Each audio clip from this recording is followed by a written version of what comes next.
Assalamualaikum warahmatullahi wabarakatuh.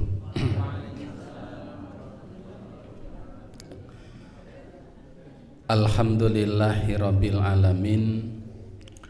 Alhamdulillahilladzi an'amana bi ni'matil imani wal islam wa hadaina bi hidayatil Qur'an. Asyhadu an la ilaha illallah wahdahu la syarikalah wa asyhadu anna Muhammadan abduhu wa rasuluh.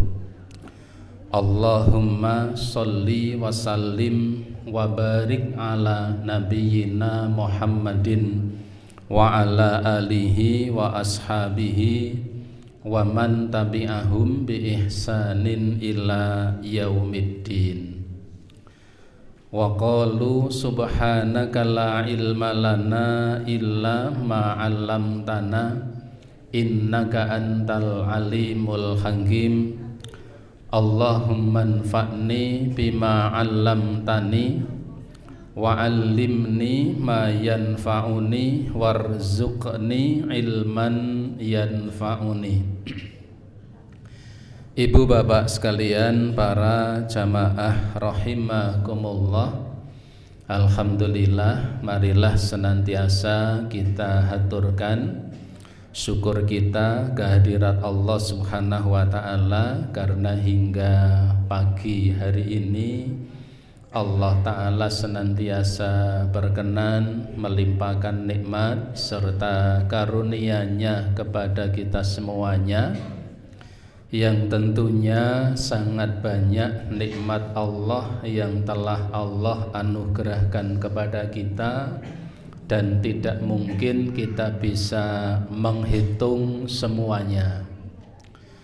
Pertama, kita bersyukur kehadiran Allah Subhanahu wa ta'ala, karena hingga pagi hari ini Allah ta'ala senantiasa memberikan hidayah kepada kita, sehingga kita masih tetap istiqomah di atas dinul Islam.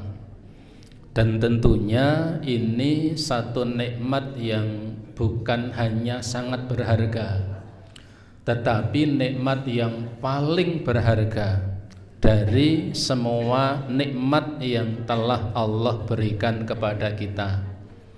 Karena ketika kita nanti menghadap kehadirat Allah ta'ala tetap dalam keadaan iman dan Islam, insya Allah anak-anak yang kita lahirkan, amal soleh yang pernah kita kerjakan, harta yang pernah kita dermakan, insya Allah semuanya akan bermanfaat ketika iman dan Islam ini masih kita pertahankan sampai kita menghadap kehadirat Allah Subhanahu wa ta'ala. Oleh karenanya, salah satu wasiat Allah yang sering kita dengar, khususnya bapak-bapak, ketika hadir pada salat Jumat, biasanya sang khotib selalu mengingatkan wasiat Allah ta'ala, ittaqullaha haqqa tuqatih, apa terusannya, wala tamutunna illa wa antum muslimun. Bertakwalah kalian kepada Allah dengan takwa yang sebenarnya. Lalu kata Allah, wala tamutunna, dan jangan sampai kalian mati, itu kata Allah. Jangan sampai kalian mati illa wa antum muslimun, kecuali mati kalian tetap dalam keadaan Islam. Oleh sebagian ulama, wasiat Allah ini sering disebut dengan istilah wasiatul uzma. Wasiatul uzma, wasiat Allah yang paling agung, wasiat Allah yang paling besar, supaya kita jangan sampai diwafatkan oleh Allah kecuali dalam keadaan iman dan Islam. Alhamdulillah pagi hari ini nikmat iman, nikmat Islam masih kita bawa, masih kita nikmati, dan tentunya menjadi kewajiban dan tugas kita semuanya untuk mempertahankannya sehingga kita tidak diwafatkan oleh Allah kecuali dalam keadaan iman dan Islam. Yang kedua, alhamdulillah ibu bapak, para jamaah rahimakumullah, pagi hari ini kita masih diberi kesempatan oleh Allah Ta'ala untuk berjihad di jalan Allah. Saya ulangi, pagi hari ini kita bersyukur karena kita masih diberi kesempatan oleh Allah untuk berjihad di jalan Allah. Dalam rangka apa? Dalam rangka kita mempelajari, kita bertolabul ilmi, seperti yang pernah disabdakan oleh Nabi kita Muhammad sallallahu alaihi wasallam dalam hadis yang diriwayatkan oleh Imam Ibnu Majah. Syekh Albani mengatakan hadis ini sahih. Rasulullah mengatakan, man jaa masjidi hadza lam ya'tihi illa li khairin yata'allamuhu aw yu'allimuhu fahuwa bimanzilatil mujahidi fi sabilillah. Nabi mengatakan begini, siapa yang datang ke masjidku ini, yang dimaksud masjidku ini dulu adalah Masjid Nabawi ketika itu, yang pada waktu itu tidak lebih dari 30 sampai 50 meter persegi, yang sekarang luasnya sudah luar biasa, ya, ambane begitu. Nabi mengatakan, siapa yang hadir di masjidku ini, kemudian dia tidak hadir di masjidku ini illa li khairin yata'allamuhu, dia tidak hadir di masjidku ini kecuali untuk kebaikan yang akan ia pelajari, au yu'allimuhu, atau untuk kebaikan yang akan ia ajarkan. Kata Nabi, siapa yang hadir di masjidku ini kemudian dia tidak hadir di masjidku ini kecuali untuk kebaikan pertama yang akan ia pelajari, atau yang kedua kebaikan yang akan ia ajarkan, maka siapa yang hadir ke masjidku ini dengan niatan dua tadi, untuk mempelajari kebaikan atau untuk mengajarkan kebaikan, fahuwa bimanzilatil mujahidi fi sabilillah, maka kedudukan orang ini seperti orang-orang yang berjihad di jalan Allah Subhanahu wa ta'ala. Saya berhusnudzon kita semua hadir di Masjid Al-Manar pagi hari ini, meskipun suasananya cukup dingin gitu, tasih dingin kula wong luweh adoh gitu. Jadi saya husnudzon pagi hari ini kita hadir di masjid ini untuk dua hal ini, untuk mempelajari kebaikan atau untuk mengajarkan kebaikan.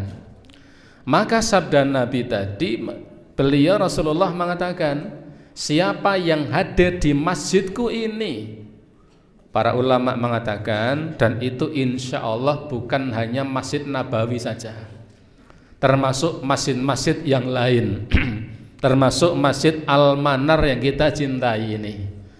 Siapa yang hadir di masjidku ini, di masjid-masjid selain Masjid Nabawi, datang ke masjid untuk mempelajari kebaikan atau untuk mengajarkan kebaikan, maka hadirnya orang itu dicatat oleh Allah Ta'ala kedudukannya seperti orang-orang yang berjihad di jalan Allah. Maka karena ini berjihad nggih kudune leh ngaji sing tenanan ngoten. Kalau hari ini datang sendiri, besok ngajak orang lain, kan ngoten. Kalau hari ini datangnya sendiri, besok ngajak garwane. Oh, bojo kula pun tak jeki, putrane. Anak kula pun tak jeki, sinten malih? Mantune itu. Mantu lemun tak jeki tanggane, ya. Kenapa? Kita mengajak orang lain supaya ikut andil mendapatkan pahala apa? Mendapatkan pahala berjihad di jalan Allah Subhanahu wa taala. Karenanya kita selalu berdoa memohon kepada Allah supaya kehadiran kita semua ini dari yang paling dekat sampai yang paling jauh, dari yang berjalan kaki sampai yang berkendaraan, semoga semuanya dicatat oleh Allah sebagai orang yang berjihad di jalan Allah Subhanahu wa taala. Amin. Ibu bapak para jamaah rahimakumullah, salah satu di antara tugas seorang muslim termasuk kololan panjenengan. Salah satu di antara tugas seorang muslim, saya, ibu-ibu sekalian, bapak-bapak sekalian, salah satu di antara sekian tugas kita itu adalah harus selalu berupaya meningkatkan kualitas keimanan dan ketakwaan kepada Allah. Itu salah satu tugas dan kewajiban kita. Berupaya, kalimatnya berupaya. Selalu berupaya untuk meningkatkan kualitas keimanan dan kualitas ketakwaan kita kepada Allah Subhanahu wa taala. Bagaimana caranya? Cara untuk meningkatkan kualitas iman dan ketakwaan kepada Allah sangat banyak, sangat banyak. Beragam cara, beraneka macam cara yang bisa dilakukan untuk meningkatkan kualitas iman dan takwa kita kepada Allah Subhanahu wa taala. Salah satu di antara sekian cara yang bisa dilakukan adalah dengan membaca atau merenungi kisah-kisah atau perjalanan sejarah orang-orang soleh di zaman dahulu. Salah satu di antara cara meningkatkan kualitas iman itu dengan membaca, merenungi kisah-kisah perjalanan sejarah orang-orang zaman dahulu. Ibu bapak rahimakumullah, sejarah perjalanan orang-orang zaman dahulu yang bisa kita ambil pelajarannya sangat banyak. Ada di antara mereka orang-orang yang dimuliakan oleh Allah karena kebersihan hatinya atau karena kebaikan akhlaknya. Jadi ada orang-orang zaman dahulu itu yang dimuliakan oleh Allah, dicatat dengan tinta emas. Kenapa? Karena kebersihan hatinya atau karena kebaikan akhlaknya. Kalau kita buka dalam Al-Quran, ada kisah Ashabul Kahfi, orang yang tidur di gua sampai berapa tahun? 300 tahun. Ibu bapak pernah tidur paling lama berapa jam? Lali Pak Agus. Tidurnya sampai 350-an tahun. Ada Ashabul Kahfi. Pelajaran diambil banyak sekali. Rasulullah mengkisahkan ada kisah Ashabul Uhdud. Ya. Bapak-bapak periso Ashabul Uhdud, mboten tukang udud. Ashabul Uhdud, kisahnya panjang ya. Jadi ada orang-orang zaman dahulu itu yang dimuliakan oleh Allah karena kebersihan hatinya atau karena kebaikan akhlaknya. Kebalikannya, ada orang-orang zaman dahulu itu yang mereka dihinakan oleh Allah. Mereka dihinakan oleh Allah karena apa? Karena kesombongannya. Ada yang dihinakan karena apa? Karena kekerasan hatinya. Ada yang dihinakan kenapa? Karena keburukan akhlaknya. Contoh-contoh banyak. Orang yang sombong dengan jabatannya misalnya, ada kisah Fir'aun yang jabatannya sangat tinggi sampai mengklaim dirinya sebagai Tuhan. Ada orang-orang yang dihinakan oleh Allah karena kekayaannya. Seharusnya memiliki harta yang banyak itu sarana untuk menjadi mulia. Tapi kebalikannya apa? Malah dihinakan oleh Allah. Siapa? Sinten? Qarun. Yang kunci gudangnya, kata Ibnu Abbas dalam tafsirnya, kata Ibnu Abbas, kunci gudangnya itu tidak kuat dibawa oleh orang-orang kecuali minimal 40 orang. Coba niku. Nek kuncine digawa wong 40 niku njur. Ngen bapak-bapak kuncine saged digawa wong pira niku? Saking karo merem tangan kiwai kuat kan itu. Dihinakan, ya. Ada yang dihinakan oleh Allah karena apa? Karena kekerasan hatinya dan seterusnya. Maka ibu bapak rahimakumullah, ya, salah satu ya manfaat kita mempelajari sejarah zaman dahulu itu supaya apa? Kita bisa mengambil pelajaran, mengambil ibrah agar kita bisa menjadi orang-orang yang mulia dengan posisi kita, dengan potensi kita, dan kita bisa memohon kepada Allah agar dijaga dari menjadi orang-orang yang dihinakan oleh Allah Ta'ala. Salah seorang sahabat namanya Abdullah ibn Mas'ud radhiyallahu anhu, beliau mengatakan begini, beliau mengatakan, orang yang bahagia, orang yang beruntung itu adalah orang-orang yang mau mengambil pelajaran dari peristiwa yang dialami oleh orang lain. Orang-orang yang beruntung, orang-orang yang bahagia itu adalah orang-orang yang mau mengambil pelajaran dari peristiwa yang dialami oleh orang lain, oleh orang-orang zaman dahulu. Oleh karenanya ibu bapak jamaah rahimakumullah, pagi hari ini akan saya sampaikan sebuah kisah pendek cerita. Nah, nek cerita biasane sok nyenengake ngoten. Jer sing diceritani sok sare. Nah, payah niku mangke kula cerita jenengan sare.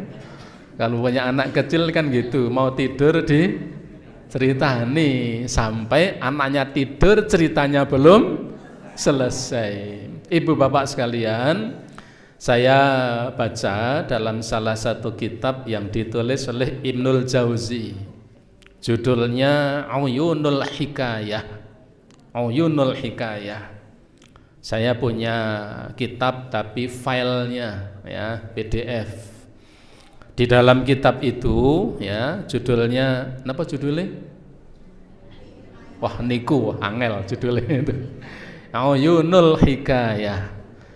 Ibnul Jauzi rahimahullah, beliau mengkisahkan satu kisah yang disampaikan oleh Sa'id ibnu Musayyib. Sa'id ibnu Musayyib itu tabi'ut tabi'in, seorang ulama, seorang ahli ibadah, dan ibadahnya Sa'id ibnu Musayyib itu tidak tanggung-tanggung. Dikisahkan beliau itu kalau beribadah, kalau sholat selalu berupaya untuk berjamaah, dan selama 40 tahun lamanya beliau salat berjamaah. Selama 40 tahun itu beliau tidak pernah melihat tengkuk orang lain. Berarti napa niku? Tidak pernah melihat napa tengkuk? Bisa tengkuk nggih? Napa niki? Gitu. 40 tahun lamanya itu beliau sholat jamaah tidak pernah atau belum pernah melihat tengkuk orang lain. Berarti napa? Mbot neleh sholat merem. Berarti sholatnya selalu di shaf yang 40 tahun Ibu sekalian. 40 tahun, luar biasa. Itu Sa'id Ibnu Musayyib. Nah, beliau di dalam kitab Uyunul Hikayah yang ditulis oleh Ibnul Jauzi itu, beliau menceritakan tentang sebuah peristiwa kecil, sepele, tetapi menurut saya sangat penuh dengan pelajaran-pelajaran, yaitu kisah ketika Luqmanul Hakim ketika beliau memberikan nasihat kepada anaknya dengan mengatakan begini. Nah, nek paraan apa? Nek laki-laki pripun? Le, napa Mas? Mas, ngoten. Nek putri pripun? Nduk atau Mbak itu. Luqman mengatakan begini, Nak, apapun yang terjadi menimpa kamu, yakini bahwa itulah ketentuan Allah yang terbaik, meskipun rasanya sangat pahit. Apapun yang menimpa kamu, yakini bahwa itulah yang terbaik yang Allah tentukan kepada kamu, meskipun rasanya pahit, meskipun dirasake karu-karuan rasane, tapi yakini itulah yang terbaik. Ibu bapak, ketika Luqman mengatakan itu kepada putranya, anaknya menjawab, ya abati, wahai bapakku, saya belum bisa faham apa yang bapak sampaikan barusan. Ketika itu kemudian bapaknya mengatakan, sata'rifu ba'd, nanti kamu akan tahu, nanti kamu akan faham apa yang aku sampaikan kepada kamu barusan. Ibu bapak, selang beberapa lama Luqman mendengar bahwa ada seorang nabi yang diutus di suatu kota, suatu tempat. Tempatnya sangat jauh dari tempat tinggalnya Luqman dan putranya itu. Maka ketika itu Luqman mengajak pada anaknya untuk apa? Untuk mendatangi nabi yang diutus di suatu kota itu, suatu negeri itu, untuk apa? Untuk meminta nasihat, pelajaran, dan lain sebagainya. Maka anaknya pun mengiyakan, sepakat, deal itu, anak dan bapak untuk melakukan perjalanan yang cukup jauh. Bekalnya pun kemudian dipersiapkan, dan bekal orang zaman dahulu itu selalu barang yang siap pakai.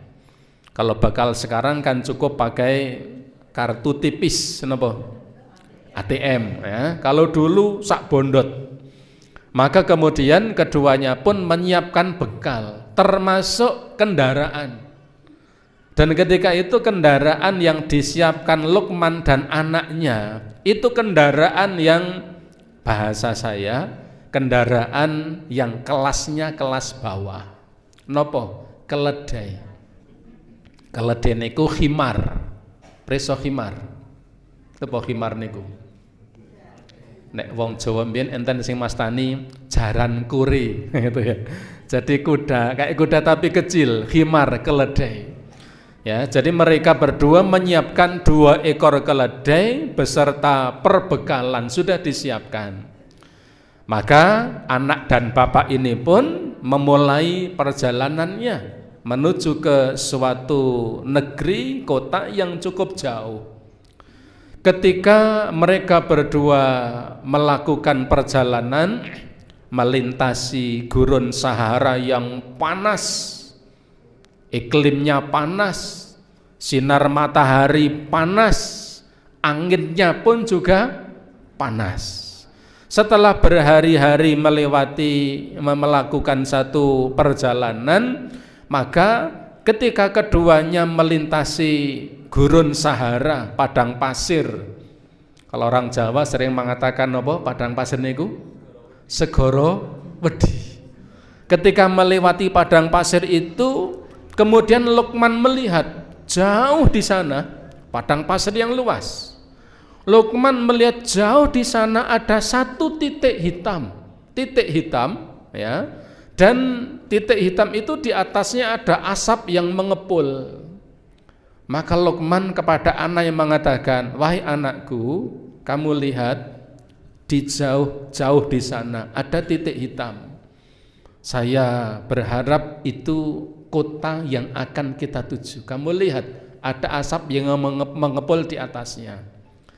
Ketika itu keledai yang mereka naiki sudah kepayahan. Luqman dan anaknya pun juga sudah kelelahan. Maka anak dan bapak ini memutuskan untuk turun dari kendaraan, kemudian keledainya yang dituntun.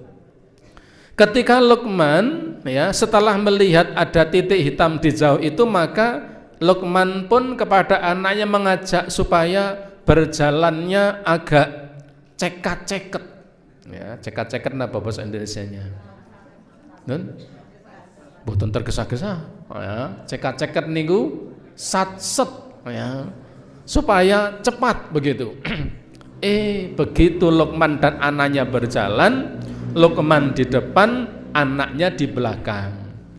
Ternyata anaknya Luqman ketika itu menginjak pecahan bongkahan tulang yang bahasa Jawanya nyerungat. Saya tidak tahu bahasa Indonesia nyerungat niku napa. Napa? Runcing itu. Ada bongkahan atau pecahan tulang yang runcing.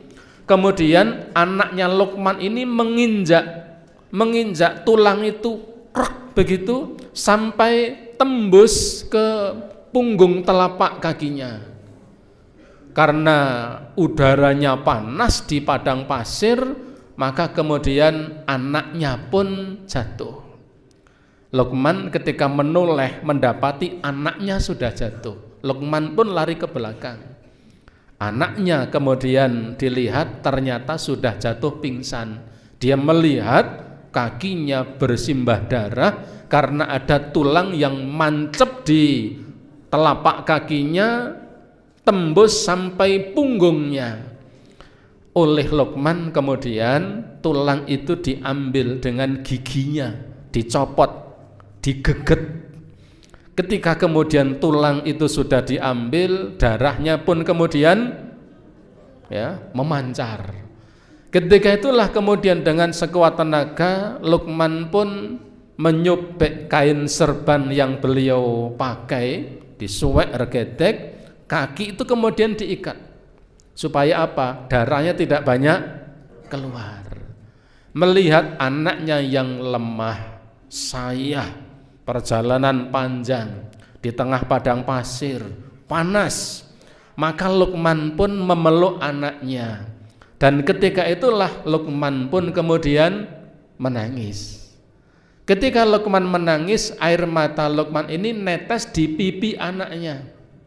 Sehingga anaknya yang semula pingsan, kemudian ia pun ya siuman dari pingsannya. Dan ketika anaknya siuman ini, kemudian anaknya bertanya pada Luqman, pada bapaknya, "Wahai bapakku, bukankah kemarin lusa engkau mengatakan, nak, napa wau? Napa wau? Apapun yang terjadi, yakinilah bahwa itulah yang terbaik.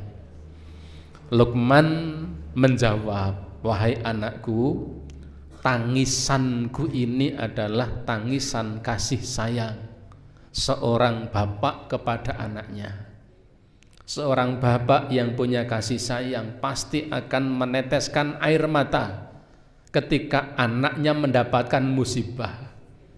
Kalau ada orang tua, anaknya dapat musibah, kok orang tuanya tertawa terbahak-bahak, niku dandake bodol. Jadi Luqman pada anaknya mengatakan begitu, ini tangisan kasih sayang, ya, kasih sayang orang tua kepada anak. Adapun apa yang kamu tanyakan tadi, adapun yang kamu tanyakan tadi, itu menjadi urusan Allah Subhanahu wa ta'ala. Mungkin Allah ta'ala ingin mengalihkan kepada kita dari musibah yang sangat besar dengan musibah yang Allah timpakan kepada kamu. Ketika keduanya bercakap-cakap cukup lama, ya, sambil ada darah yang tercecer di sana sini, itu percakapannya lama. Sehingga setelah percakapan itu Luqman pun, ya, melihat ke depan yang akan dituju. Dia melihat titik hitam yang semula ada, di atasnya ada asap yang mengepul. Ternyata titik hitam itu sudah tidak ada. Loh, mau ono kok saiki nono kok sudah tidak ada.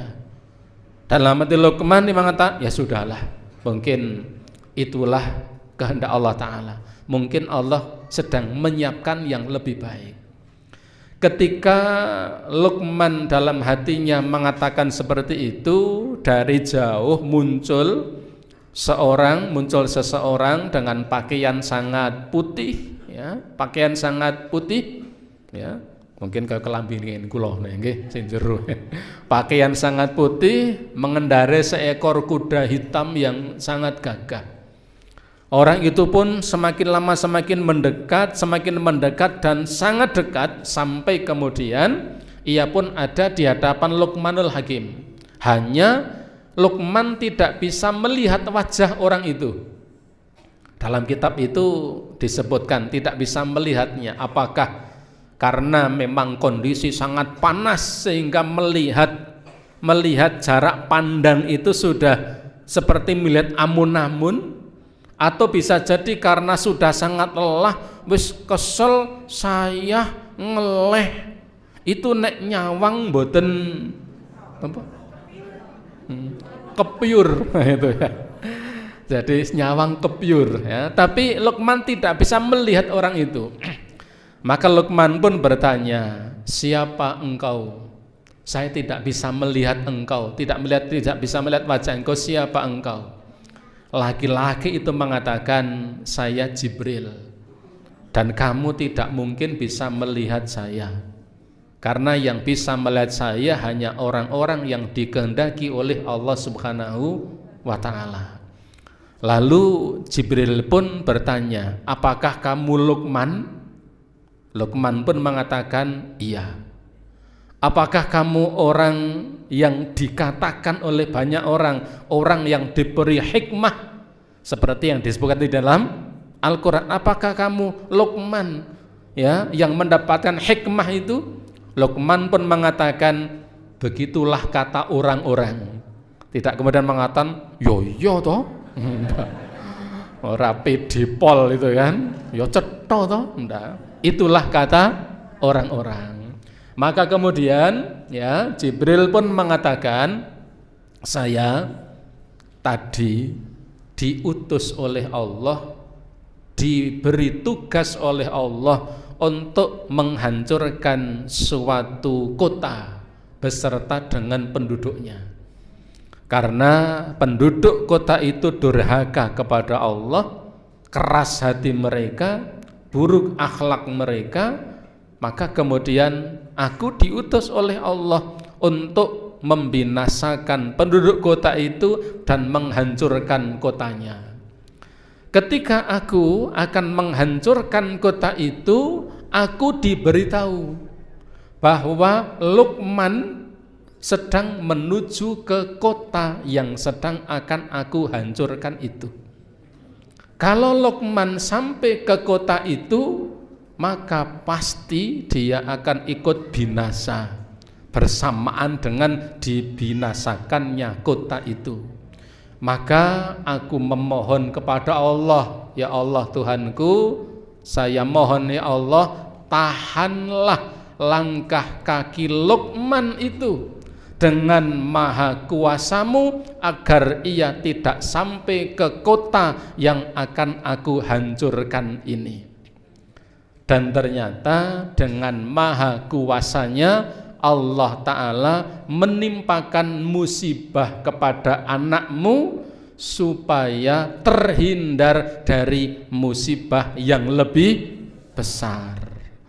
Kemudian malaikat Jibril pun mendekati anaknya Luqman yang kakinya sudah dalam keadaan sakit, kemudian diperban dengan sobekan surbannya itu, kaki itu diusap mendadak kemudian sembuh kayak ting sinetron, diusap kemudian sembuh. Kemudian keledai, 2 ekor keledai yang tadi jalannya sudah sudah kepayahan itu diusap punggungnya, kemudian mendadak menjadi sehat kembali. Bekalnya kemudian diusap menjadi banyak lagi. Pokoke kaya ting sinetron Setelah itu kemudian apa? Luqman pun oleh malaikat Jibril itu dengan maha kuasanya Allah dikembalikan ke kampung halamannya dan tidak jadi mendatangi kota tadi karena sudah dihancurkan oleh malaikat Jibril atas kehendak Allah Subhanahu wa Ta'ala. Cerita selesai. Ibu bapak, itu dikisahkan di dalam kitab Uyunul Hikayat oleh Ibnul Jauzi. Saya dapat kitab ini hari Jumat kemarin. Saya baca, wah menarik itu. Isinya kisah-kisah.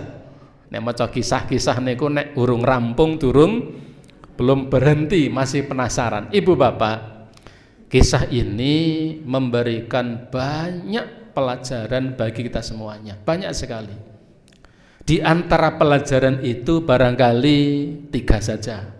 Waktunya tidak cukup. Di antara pelajaran-pelajaran itu yang pertama adalah bahwa dengan maha kuasanya Allah Ta'ala itu memuliakan manusia tidak selalu karena hartanya. Allah kadang memuliakan manusia tidak selalu dengan parasnya yang cantik atau yang tampan, seperti ibu-ibu dan bapak-bapak.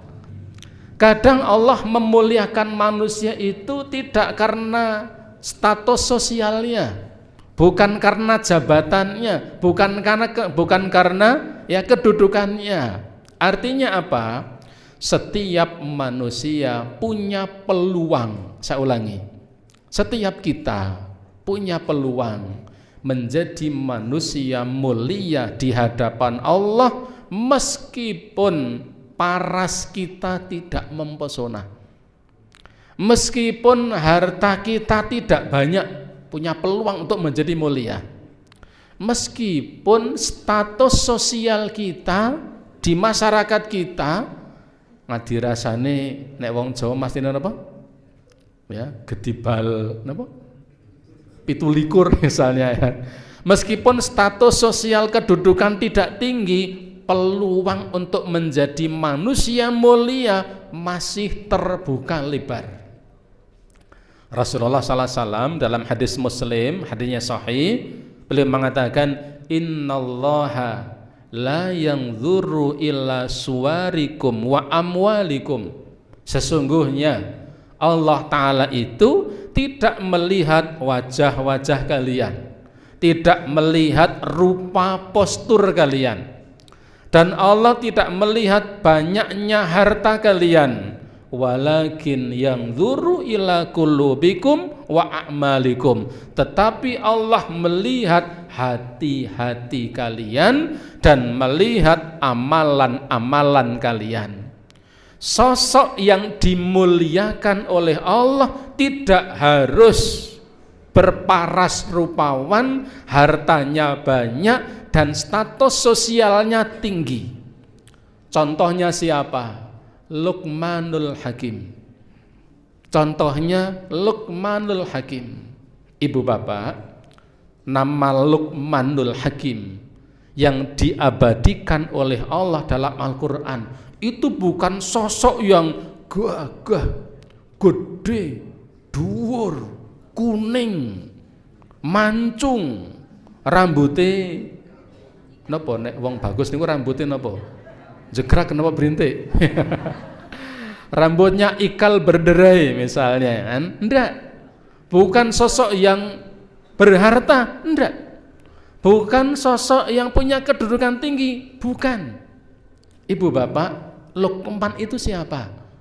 Saya buka dalam tafsir Ibnu Katsir dan juga dalam tafsir Ibnu Jarir At-Tabari, dikatakan di sana bahwa Luqmanul Hakim. Luqmanul Hakim itu asalnya dari wilayah Habasyah. Ada yang mengatakan wilayah Sudan. Daerah mana niku? Afrika. Gambaran kita mendengar Afrika piyantunipun pripun? Wah. Ya. Saya membaca kisahnya Luqman itu seneng, haru, muncul pede saya. Luqman itu menurut Ibnu Katsir dan Ibnu Jarir, mohon maaf, bukan dalam arti meremehkan ciptaan Allah, tapi ibro untuk kita. Luqman itu posturnya pendek, kulitnya hitam, hidungnya niku, hidungnya pesek. Itu sosok Luqman, tapi mulia di hadapan Allah. Namanya diabadikan menjadi nama surat. Orangnya pendek, kulitnya hitam, bukan orang kaya, kemudian hidungnya tidak mancung. Bahkan ada yang mengatakan rambutnya itu seperti anggur yang menempel. Jadi berintik nopo sing ngoten niku. Napa namine? Rambutin niku pripun? Hah? Kalau mboten ngerti mastane niku, kriwil napa brikili. Nah, dan beliau ini awalnya nopo? Budak. Luqman itu awalnya budak dari Habsyah. Bahkan dia dijual belikan, coba itu. Budak dijual belikan. Lalu dibeli oleh seorang majikan, kemudian dibawa ke wilayah Palestina menjadi budak karena memang dia dijual belikan. Tetapi memang sosok Luqman ini memiliki hati yang bersih, akhlaknya baik, dan majikannya ini melihat Luqman ini lain daripada yang lain.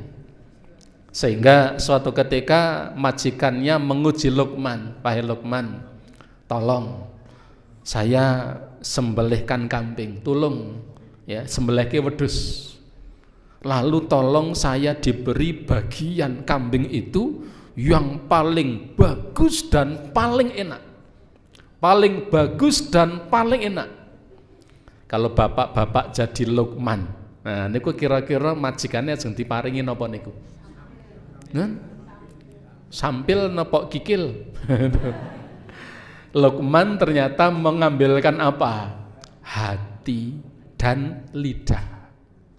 Hati dan lidah. Ndak enak niku Pak Agus. Njajal mawon teng gondang. Niku nggih. Enten kikil, enten das wedhus itu ya. Dibawakan hati dan napa? Lidah. Sudah. Majikannya dalam artinya bertanya-tanya, kok wae iki ya? Yang dikasihkan kok ini ya? Ya sudah. Tetapi majikannya ya berhusnudzon, ini ada sesuatu yang disembunyikan oleh Luqman. Di lain hari majikannya pun kemudian menyuruh lagi, coba besok ya sembelih lagi kambing. Ya, di lain waktu, tolong saya sekarang tolong diberi nanti dimasakkan bagian daging kambing ini yang paling buruk dan paling tidak enak, paling elek, paling enak. Ya. Ternyata yang diberikan apa? Sama yang kemarin, hati dan lidah. Maka kemudian setelah itu majikannya ndak seronto. Ndak seronto itu betul apa? Ndak sabar, ingin klarifikasi itu, tanya itu pada Luqman. Luqman, kamu kemarin saya minta nyembelih kambing, saya pengen yang paling bagus, kamu ngasih apa? Hati dan lidah. Saya minta yang paling buruk, ternyata diberi hati dan lidah. Kenapa? Apa kata Luqman? Luqman mengatakan hati dan lidah itu menentukan pemiliknya. Apakah ia menjadi yang paling baik atau menjadi paling buruk. Termasuk kalau jenengan hati dan lisan kita, lidah kita itu akan menentukan kita. Apakah kita itu akan menjadi orang yang paling baik, mulia, atau paling buruk, menjadi hina karena hati dan lidah. Oleh karena itulah kemudian majikan Luqman mendengar itu tidak kuasa menahan air mata. Luqman pun kemudian disuruh pergi. Tidak beberapa lama Luqman pun dibebaskan dan tidak menjadi budak lagi. Kebaikan hati Luqman ini pun kemudian didengar oleh orang-orang yang ada di sekitarnya. Maka semakin banyak orang yang meminta nasihat kepada Luqman, jadilah ia menjadi orang yang mulia, orang yang terkenal, kebaikannya dikenal oleh banyak orang. Itulah sosok Luqmanul Hakim. Maka ibu bapak, kalau kita melihat sosok Luqman yang seperti itu, menjadi mulia di hadapan Allah, padahal postur tubuhnya seperti itu, status sosialnya seperti itu, hartanya tidak banyak, tidak punya jabatan, tidak punya kedudukan. Saya husnudzon yang hadir di tempat ini ganteng-ganteng, ayu-ayu, pinter-pinter, sugih-sugih, status sosialnya pun tinggi. Peluang untuk menjadi mulia di hadapan Allah sangat terbuka lebar jika kita ingin memanfaatkannya. Satu, itu pelajaran pertama. Yang kedua, ibu bapak rahimakumullah, kisah ini mengajarkan kita supaya kita membiasakan untuk berhusnudzon kepada Allah. Kisah ini mengajarkan kita supaya kita terbiasa untuk berprasangka baik kepada Allah, bahwa ketentuan apapun yang Allah tentukan untuk kita hari ini, saat ini, tahun ini, itulah ketentuan yang terbaik. Meskipun kita ngerasake kenteh-kenteh, bisa kenteh-kenteh kenapa? Wah, ngerasake abot iki aku ki. Tapi kita husnudzon, apapun yang sekarang ini, yang saat ini Allah tentukan untuk kita, Allah takdirkan untuk kita, kita berprasangka baik bahwa itulah yang terbaik yang Allah tentukan untuk kita semuanya. Maka Rasulullah SAW berpesan begini dalam hadis sahih riwayat Ahmad dan Muslim. Rasulullah mengatakan, la yamutanna ahadukum illa wa huwa yuhsinudzona billahi azza wa jalla.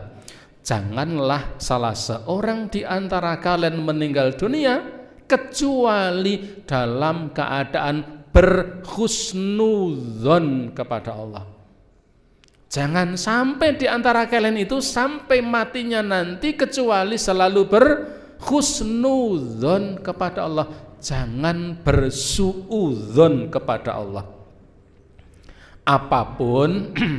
Apapun profesi kita hari ini, yakini itulah ketentuan yang terbaik. Ibu bapak ada yang jadi petani, pedagang, pegawai, macam-macam apapun, harus kita munculkan dalam hati kita, inilah ketentuan yang terbaik yang Allah berikan kepada kita. Sebagai apapun posisi kita saat ini, ya, sebagai apapun posisi kita saat ini, yakini itu yang terbaik. Dimanapun kita bekerja, berapapun penghasilan kita saat ini, yakini itulah yang terbaik yang Allah tentukan kepada kita. Hikmah di balik itu banyak, hanya Allah yang tahu, dan kita tahu nanti di suatu saat ketika sudah pada waktunya. Sulit, berat dirasakan hari ini, menjadi indah di kala waktunya sudah tiba.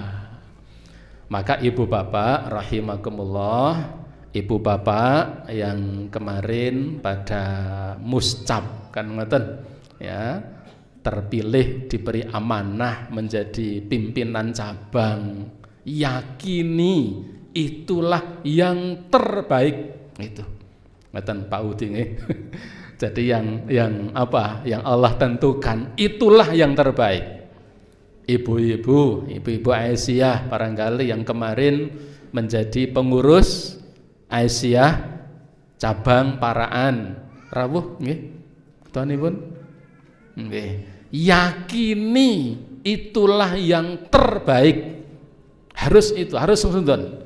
Yakini itulah yang terbaik.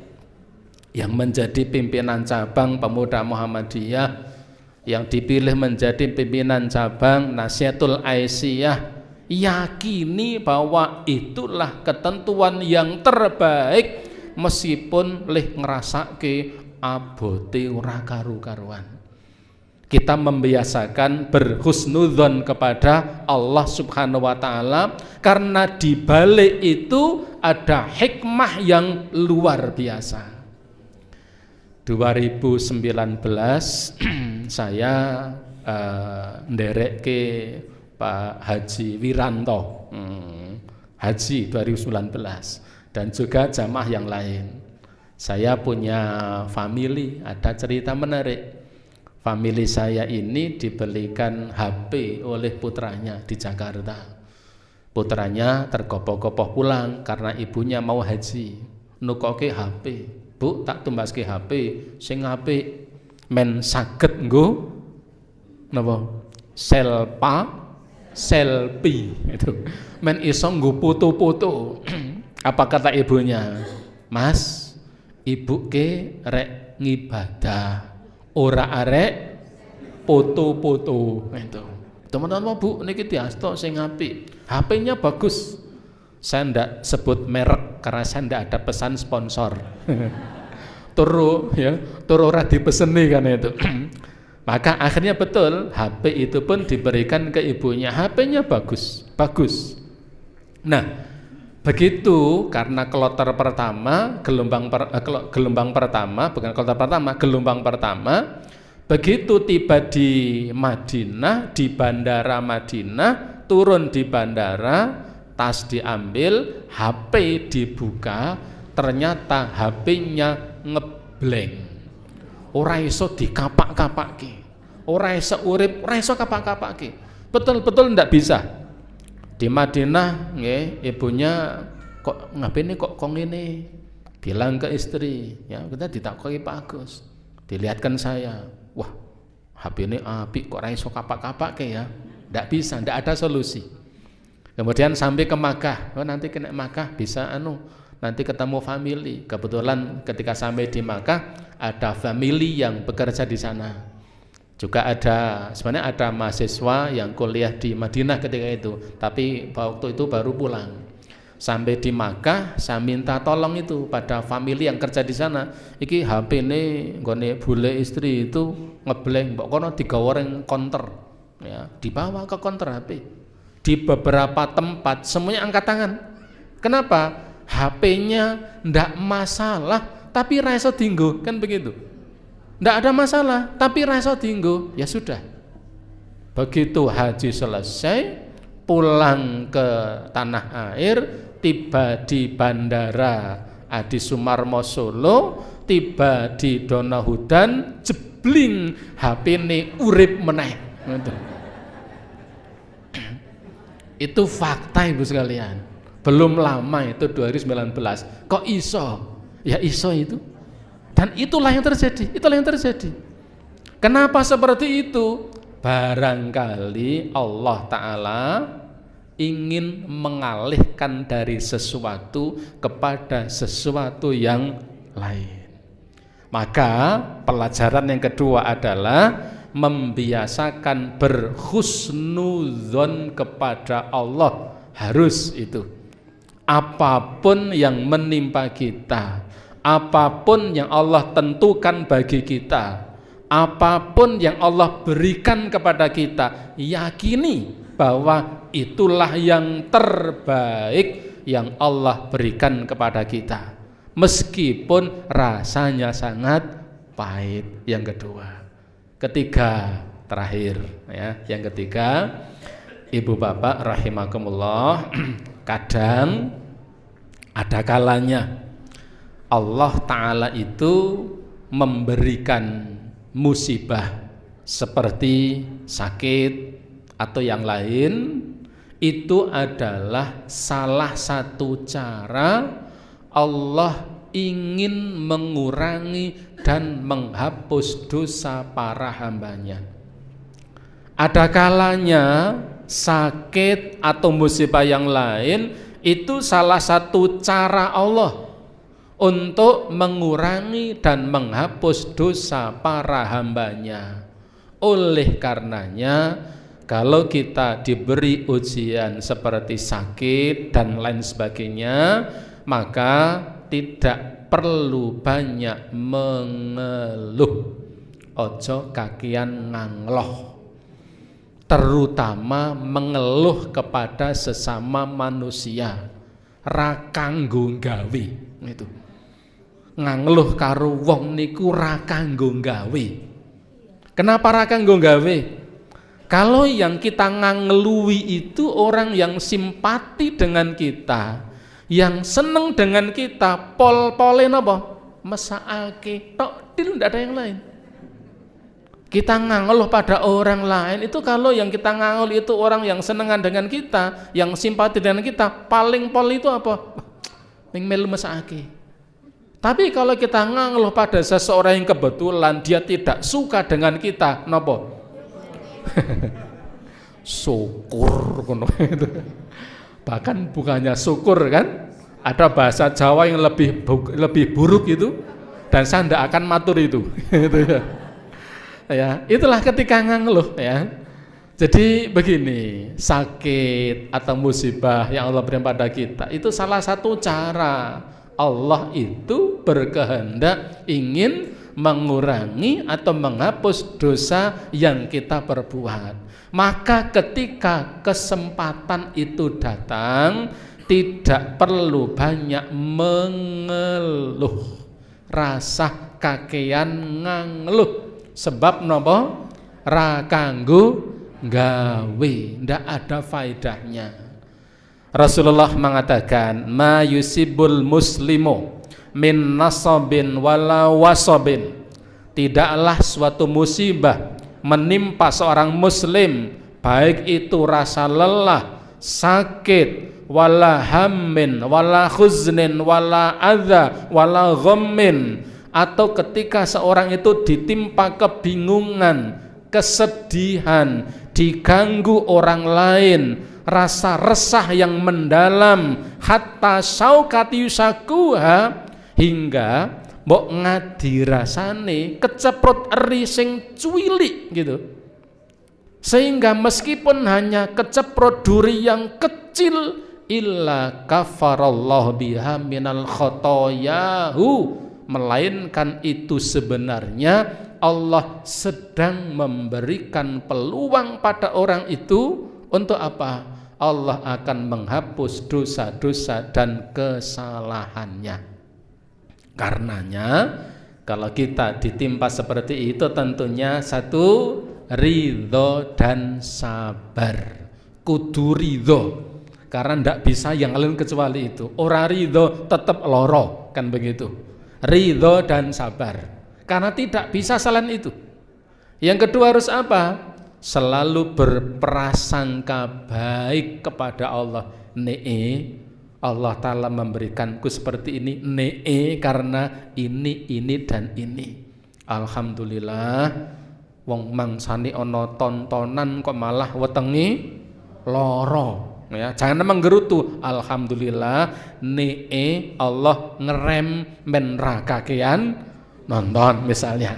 Husnudzon kepada Allah Ta'ala, ya. Tapi jangan kemudian wong arek ngaji kok malah loro. Allah memberi kebaikan menrang ngaji. Ndak Allah itu, ya. Ya, jangan bicara orang lain, kok orang ngaji to nganu, alhamdulillah wong nyongke loro njora mangkat ngaji.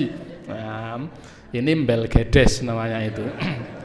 Kemudian ya, kecuali itu apa? Kecuali itu selalu berikhtiar kepada Allah. Ikhtiar dan tawakal harus.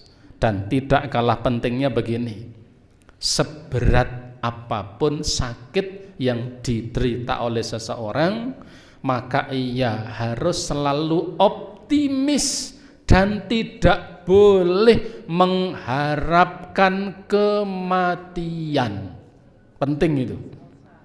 Sakitnya seberat apapun, separah apapun, harus optimis, gede ing pangarep-arep, dan tidak boleh mengharapkan supaya segera diwafatkan oleh Allah Ta'ala. Nabi pernah menjenguk pamannya yaitu Abbas. Ketika itu paman beliau sakitnya parah. Kebetulan ketika itu Abbas sambat, ya, sampai mengadu dan meminta kepada Allah supaya segera diwafatkan. Maka ketika itu Rasulullah SAW beliau mengatakan, ya ammi, wahai pamanku, la tatamannal mauta. Paman, Pak D, paman jangan mengharap mati seperti itu. Kenapa?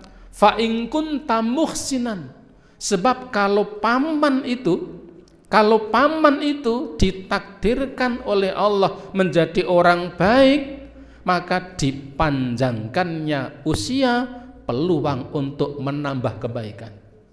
Sebaliknya, seandainya paman itu in kunta sayyi'an aw musi'an, kalau paman itu ya ditakdirkan oleh Allah menjadi orang yang buruk misalnya, dengan dipanjangkan usia, paman masih punya kesempatan untuk bertaubat. La tamannaul mauta, jangan mengharapkan kematian.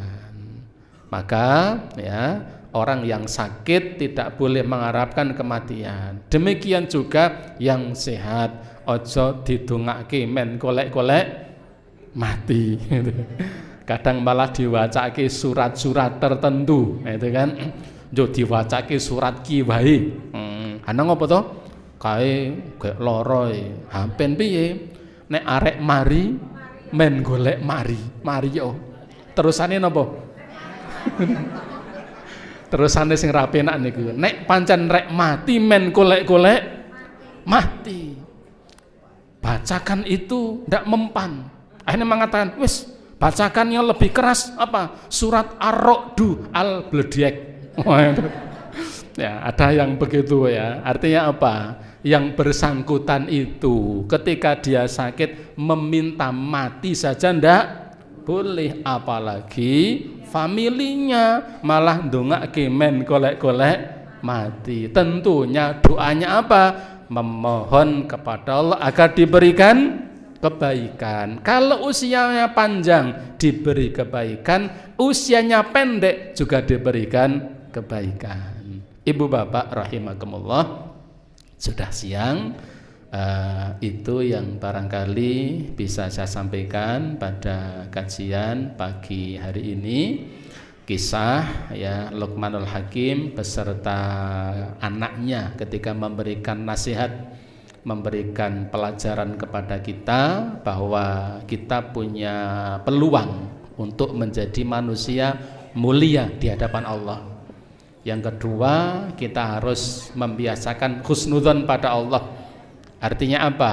Apapun yang menimpa kita, kita yakini bahwa itu yang terbaik, dan kita berupaya meningkatkan kualitas iman kita, diantaranya dengan bertolabul ilmi. Maka kalau hari ini datang sendiri, besok ajaklah orang lain, garwane, nopok putrane, nopok mantune, syukur-syukur tanggane. Itu bagian dari berjihad di jalan Allah Subhanahu wa ta'ala. Kurang lebihnya mohon maaf, dan saya cukupkan dengan subhanakallahumma wa bihamdika asyhadu an la ilaha illa anta astaghfiruka wa atubu ilaik. Assalamualaikum warahmatullahi wabarakatuh.